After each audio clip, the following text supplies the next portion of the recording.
Bonjour à tous et bienvenue dans ce nouveau format d'épisodes d'une quinzaine de minutes qui sont conçus pour vous aider dans votre quotidien sur votre gestion du temps.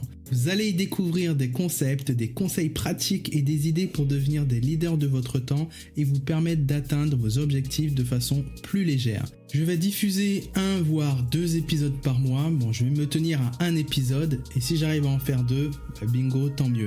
Alors installez-vous, vous êtes peut-être en train de conduire, en train de cuisiner, en train de vous reposer. Je vous dis à très vite pour ce tout premier épisode. Laissez-nous un avis sur ce que vous avez pensé de ce nouveau format. Si vous avez des questions, envoyez-nous un message. Je vous dis à très bientôt et bonne écoute. Bonjour à tous et bienvenue dans ce premier format d'épisode que je vais consacrer au driver. C'est un concept qui a été développé par T.B. Keller qui est un psychologue américain reconnu dans le domaine du management. D'ailleurs, pour ceux qui connaissent, c'est lui qui est à l'origine du concept de la process-com. Je reprends, donc les drivers, ce sont les messages contraignants que nous avons entendus depuis notre enfance, du type « dépêche-toi »,« sois fort », ne pleure pas. Et ces messages que nous avons entendus depuis notre enfance, ils vont influencer notre personnalité et nos interactions aussi bien avec notre entourage professionnel que personnel. Alors aujourd'hui, on va explorer nos 5 principaux drivers qui façonnent notre comportement de manière inconsciente. On va explorer les inconvénients et les avantages que peuvent nous offrir chacun de nos drivers lorsqu'ils sont utilisés bien sûr de manière consciente. Alors restez à l'écoute pour découvrir comment identifier et gérer vos propres drivers et je vais également vous partager des conseils pratiques pour optimiser votre gestion du temps. C'est parti ? Alors on commence par le premier driver. Ils n'ont pas un ordre spécifique, ils portent tous leur nom. Mais ce premier driver qu'on va aborder aujourd'hui, ça va être le sois fort.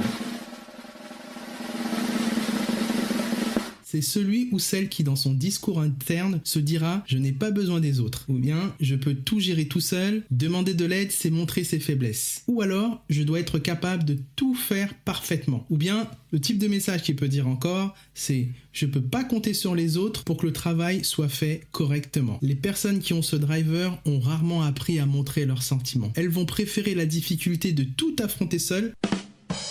L'inconvénient du driver sois fort. C'est son incapacité à accepter la faiblesse, que ce soit la sienne ou celle des autres. C'est une personne généralement qui est disciplinée, rigoureuse, qui n'accorde pas le droit à l'erreur et qui peut se montrer parfois très dur envers les autres. Le soi fort a du mal à déléguer, ce qui peut entraîner une surcharge de travail, du stress, une inefficacité dans sa gestion du temps. Il va avoir tendance à penser qu'il doit être fort dans toutes les circonstances et ignorer ses signes de fatigue et de surmenage. Ses points forts. Il est capable de gérer un niveau de stress important, ce qui peut être un véritable atout au sein d'une équipe. C'est une personne qui reste calme et qui est endurant. Il sait faire face à l'adversité, il est capable de gérer des situations conflictuelles ou des situations de crise tout en gardant son calme et sa sérénité. Mon conseil pour le soi fort.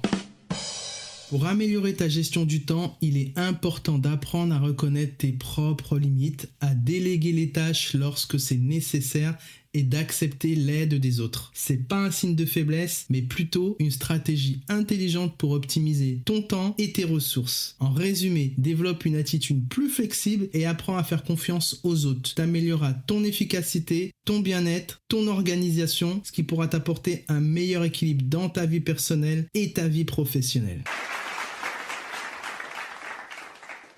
Notre second driver sera le fait des efforts. Les personnes qui ont ce driver vont avoir pour objectif de montrer qu'elles font de leur mieux.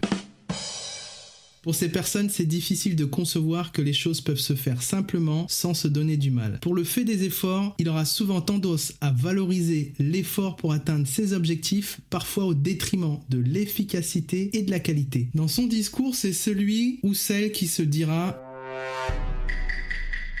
je dois faire plus d'efforts. Il faut travailler dur pour réussir. » Ou bien, plus je travaille, plus je réussirai. Ou sinon, je dois constamment me pousser à faire plus. Vous voyez, ça c'est toujours des messages que vous avez certainement entendus depuis votre enfance qui vous ont façonné. Pour le soi fort, réussir simplement, c'est presque culpabilisant. Donc les inconvénients de ce driver, fais des efforts. Ce sont des personnes qui vont avoir tendance à se fixer des objectifs trop ambitieux et s'imposer des charges de travail excessives. Elles vont se retrouver piégées avec trop de travail et trop de stress. Elles vont perdre l'objectif qui était ciblé. Mon conseil pour améliorer ta gestion du temps. Apprends à prioriser les tâches, c'est ce qui va te permettre de concentrer tes efforts sur ce qui est vraiment important. Plutôt que de te focaliser sur la quantité de travail accompli, concentre-toi sur la qualité et l'efficacité de tes actions. Cela va t'impliquer parfois de savoir dire non, de déléguer certaines tâches et de prendre du recul pour évaluer concrètement sur ce qui contribue à tes objectifs. En résumé, si tu adoptes cette approche qui est plus équilibrée, tu pourras mieux optimiser ton organisation et prévenir du surmenage, donc accepte de te détendre et ne pense pas qu'il faut absolument subir une pression pour réussir. Notre troisième driver. Le dépêche-toi. Son objectif, c'est de faire les choses rapidement, souvent au détriment de la qualité. Le dépêche-toi, il veut tout faire en même temps. Et les personnes qui ont ce driver ont souvent du mal à prendre le temps nécessaire pour réfléchir, planifier, exécuter les tâches de manière méthodique. Dans son discours interne, vous allez le reconnaître. Nous avons peu de temps pour faire tout ce que nous avons à faire. Il faut aller vite pour terminer à temps. Ou bien, je n'ai pas le temps de faire les choses correctement. Ou sinon, plus vite c'est fait et mieux c'est. Les inconvénients du driver fait vite. C'est un adepte de la procrastination et de la dernière minute. Il peut se montrer très stressant pour son entourage. Dans sa précipitation, il commet souvent des erreurs importantes. Il a souvent tendance à sous-estimer le temps nécessaire pour réaliser une tâche, ce qui l'emmène dans des situations de stress, de débordement et de procrastination et d'imprévu. Ses avantages. Il travaille vite, pense vite et souvent bien. Et il est capable d'abattre une quantité effrayante de tâches. C'est un véritable allié dans les situations d'urgence et il est résistant au stress et à la pression. Mon conseil pour le fait vite. Pour améliorer ton organisation, apprends à ralentir et prends le temps nécessaire pour évaluer le temps qu'il te faut pour réaliser tes tâches. Évite de te précipiter dans la réalisation de ce que tu dois faire et concentre-toi sur la qualité de ton travail en priorisant. C'est ce qui va te permettre de développer tes compétences en gestion du temps, comme la planification, la délégation, la gestion des priorités et pour mieux équilibrer ton efficacité et la qualité de tes activités au quotidien. Donc fais attention à ne pas te disperser en multitâches et ne rien faire jusqu'au bout par manque de temps. On va passer à notre quatrième driver. Le fait plaisir. Son objectif, c'est de réaliser les activités qui lui procurent un plaisir immédiat ou répondre aux attentes de son entourage, parfois au détriment de ses propres besoins. Dans son discours interne, il se dira « Je veux faire plaisir à tout le monde. Si je dis non, je risque de décevoir les autres. » Il va se sentir obligé d'accepter toutes les demandes qui lui sont faites, même si on lui demande rien, les autres passent avant lui. Les personnes qui ont ce driver ont souvent du mal à dire non. L'inconvénient du driver fait plaisir. C'est un driver qui a du mal à se positionner clairement, surtout lorsqu'il s'agit de faire une critique constructive à un collaborateur. Pour les managers qui ont ce driver, ça peut être difficile de manager. Il peut se retrouver à jongler entre les attentes des autres et ses propres besoins, et avoir une difficulté à atteindre ses objectifs personnels et professionnels. Ses avantages. Il est orienté vers les objectifs et les solutions des autres. C'est un véritable atout dans une équipe. Il va œuvrer pour l'amélioration de l'ambiance et la bonne entente entre ses proches par des petites attentions comme le confort ou l'ambiance. Exemple, il va penser au café pour la pause ou mettre de la musique d'ambiance pour la détente. Mon conseil pour améliorer ta gestion du temps et contrer ton fonctionnement, c'est important d'apprendre à prioriser tes propres besoins et tes objectifs, même si ça implique parfois de pouvoir dire non. Prends du recul pour donner une réponse, mais t'avances pas dans ce cas. Ça implique également à développer des compétences en assertivité afin de pouvoir poser des limites pour communiquer de façon plus efficace. Si tu adoptes une approche plus équilibrée et plus centrée sur toi, bingo, tu pourras mieux gérer ton temps, ton énergie, en préservant ton bien-être, en te concentrant sur ce qui est vraiment important pour toi. En résumé, apprends à dire non et affirme tes envies et tes sentiments. Pour boucler la boucle, nous passons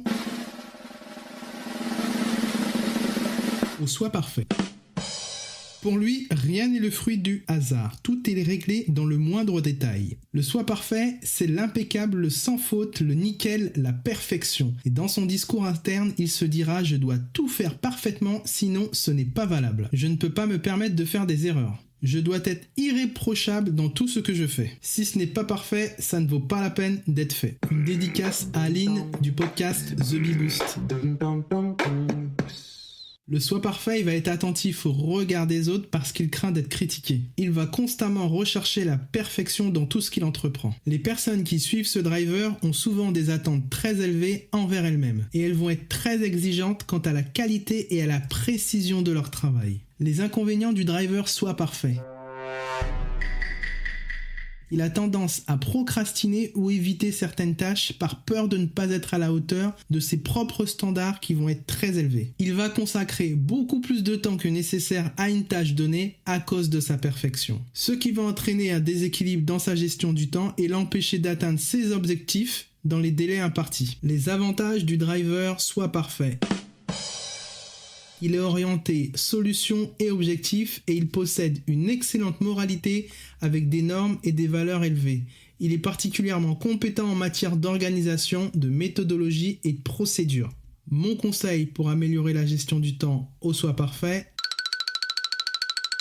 c'est important d'apprendre que la perfection n'existe pas. Ça va t'impliquer à adopter une attitude plus indulgente envers toi et de reconnaître que les erreurs font partie intégrante du processus d'apprentissage. Concentre tes efforts sur ce qui est vraiment important. Évite de gaspiller ton énergie à poursuivre un idéal de perfection impossible à atteindre.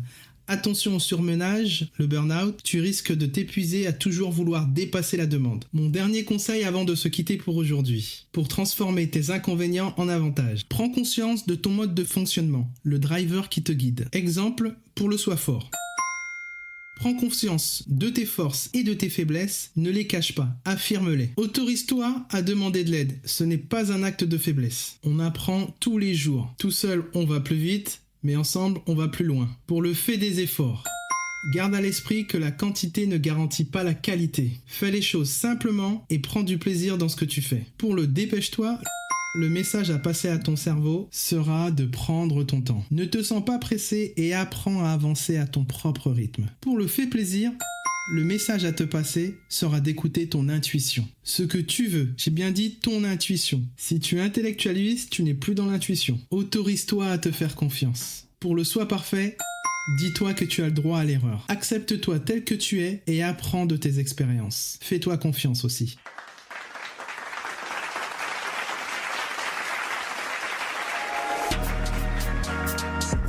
Voilà, c'est la fin de ce premier épisode. J'espère qu'il vous aura plu. Laissez-moi un avis pour me dire ce que vous avez apprécié. Abonnez-vous pour ne rien manquer. Laissez un avis sur Apple Podcast ou sur la plateforme de votre écoute. Je vous dis à très bientôt pour un prochain épisode.